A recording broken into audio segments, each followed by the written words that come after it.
I want to remind you that it is stewardship time. You thought we'd forgotten, but no, we have not.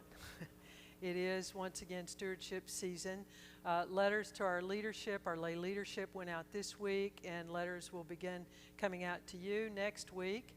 And so in this season, we've asked a few folks to speak to us about stewardship and about what it means to them here at Christ Church and about some of their sense of the future and where God is calling us to go. Today, Bragg van Antwerp has very graciously agreed to speak to us, and so at this time I would invite Bragg to come forward. He won't be taking questions at the end of his talk, but he will be available to talk to you, I'm sure, afterwards. Thank you, Bragg.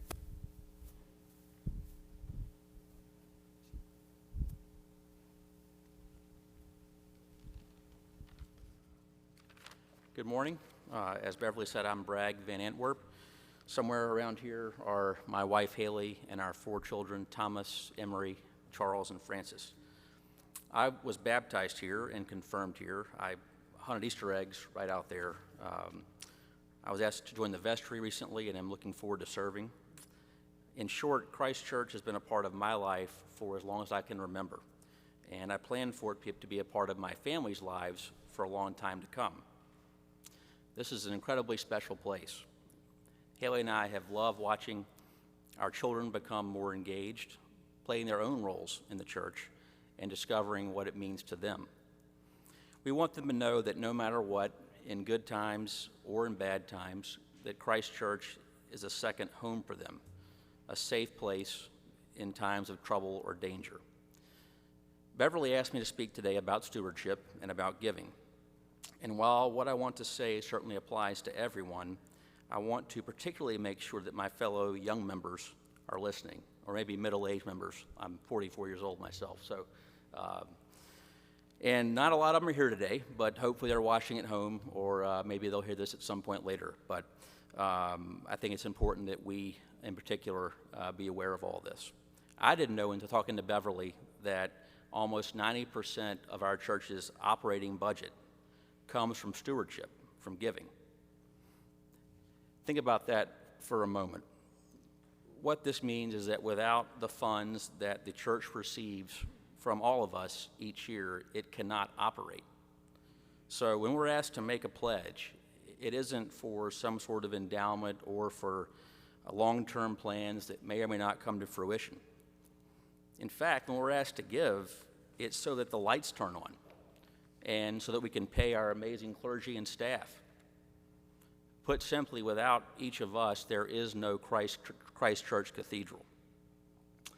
Like all of you, my family and I have ambitious goals for our church, and we're seeing some of those goals become realities. As Eric just talked about, our youth program is growing and stronger than ever, and this, for obvious reasons, is very important to my family. While we all have our own visions of Christ Church and for what we want it to be, if we don't all do our part through stewardship, Christ Church can't even be what it already is. So as we look to the future, don't forget that we are the future. And as we all think about our hopes and dreams for Christ Church, we can't lose sight of the one common thread that unites them all, the need to establish a solid fiscal foundation. This is what will allow us to continue to do all the good things we already do, but also what will ultimately give us the resources to continue our growth and development.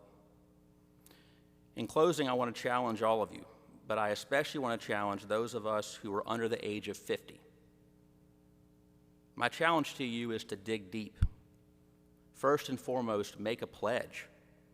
Without a pledge, it's very difficult for Beverly and the team to establish a budget each year. But beyond making a pledge, push yourselves to give generously, even if it feels like it may be a stretch.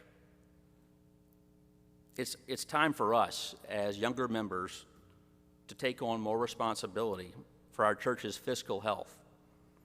It's our turn to step up, to have some skin in the game. And in doing so, we can ensure that what we have today continues and that what we want for the future will become a reality. Thank you.